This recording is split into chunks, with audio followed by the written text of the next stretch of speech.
Ask you, Mr. Sauer, how did the CDC, the Surgeon General, and NIAID communicate with social media platforms to influence them? They did it in different ways, but you see a lot of email traffic that was not public at the time, where there's censorship activities that were out of public view. And like at CDC, what was the particular channel there?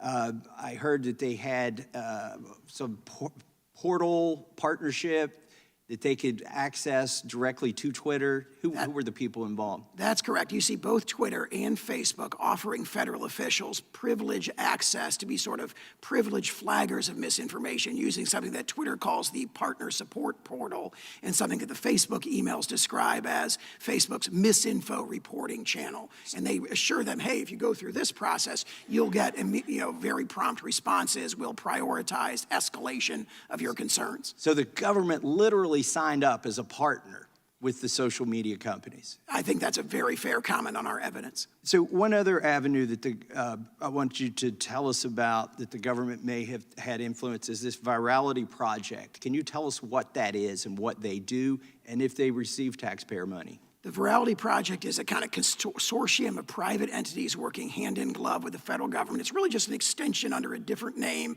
of the Election Integrity Partnership. You're talking about entities like Stanford Internet Observatory, the University of Washington Center for an Informed Public, Graphica, and the Atlantic Council's DFR lab, collaborating closely with state, federal, and local government officials, and collaborating closely with the social media platforms, all at once to engage in a mass surveillance and mass censorship program for social media, the breadth of which is staggering.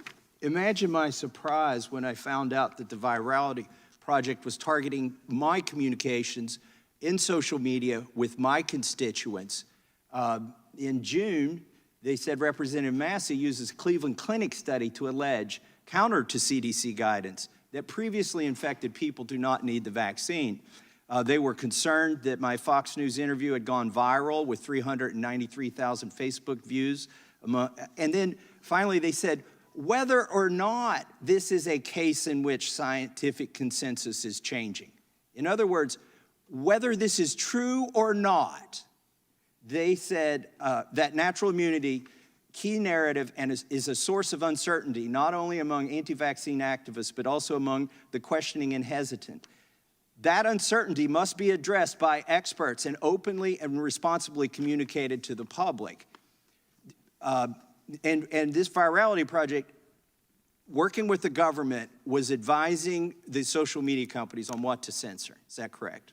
That's correct, and that's correct.